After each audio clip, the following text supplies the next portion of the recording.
Welcome Milton community to the PTA Growing Corner, and this morning I'm going to talk to you a little bit about growing from home. Some of you might think, oh, I can't do it because I can't afford the seeds, I don't know where to get the seeds from, I haven't got any of the equipment that I need, but it's ever so easy. So this morning I'm going to show you what you can do with things that you'd probably throw away normally. So over here I've got a pumpkin, and inside there are seeds. There are seeds that you can plant and they will grow a pumpkin. And in fact, I have actually grown this pumpkin from a seed that I took out of a pumpkin a couple of years ago. This here is the top of a red pepper, but you can also take them out of chili peppers as well.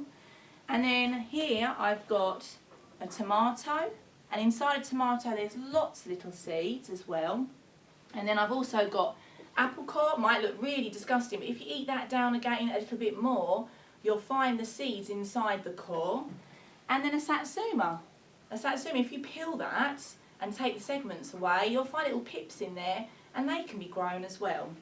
Right, so this morning I'm going to show you what you can do with just some ordinary household rubbish. You can grow inside the vegetable containers that you get the vegetables in.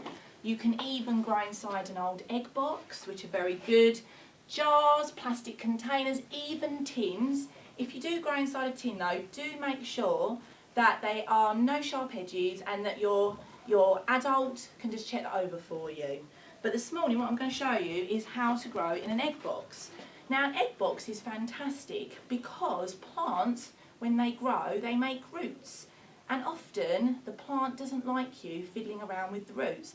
So when you go to planting it in a larger pot, what you do is you just tear it away and plant it in its little egg box part. So what I'm going to do is I'm going to show you how to tear that away, and you can grow in either that side or the other side. I'm going to tear the lip off, and then what I'm going to do is I'm going to actually plant inside a little vegetable pot, because when you water this it does absorb a lot of the water, therefore it gets a little bit mushy.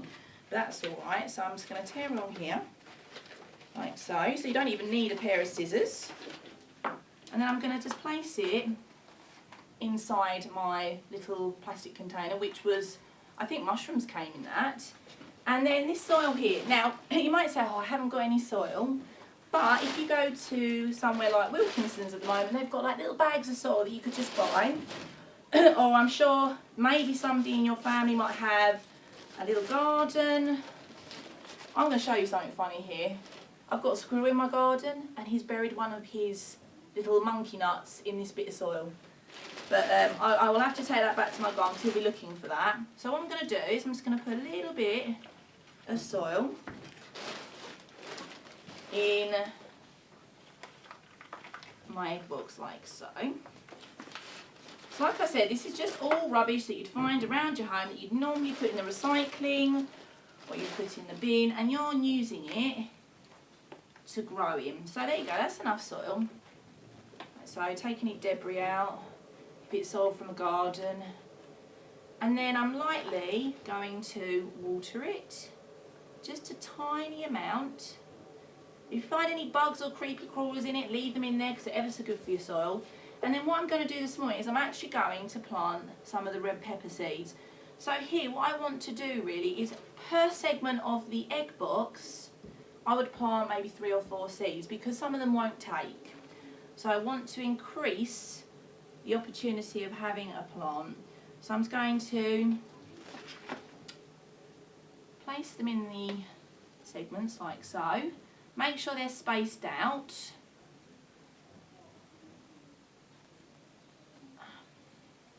Like that. So I've got 4 in that one there because they fit quite nicely, and when the plants grow they'll be quite small. So I'm just going to literally take them all off, and they don't have to be dried or anything like that, they can literally just go straight in. And then once they're all planted up, we're going to place a little bit of soil over the top, only a little bit of soil. It's a bit like a blanket of soil. Just protects them, it gives them a little bit of warmth so they germinate, and germinate means that they spring into life and start growing a plant. And then we're just going to give them a little bit of water and find a nice sunny bright window ledge. And like I said, you can do this with chilli seeds as well. So if peppers aren't your thing, you can do them with a chilli. And I've had some friends that have grown some beautiful chilli plants, and if you actually look after them and keep them indoors, they can last a very long time, a chilli plant, and keep on providing you with chillies all through the winter months as well. Right, so there we go. Okay, so they're all nicely spaced out. It's going to take a little bit of soil, like so, and sprinkle it over the top.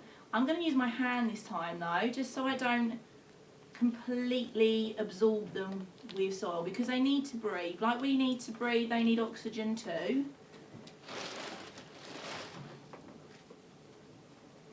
And then I'm going to give them a little bit of water, but again with the water, don't overwater them, just a little dribble like so.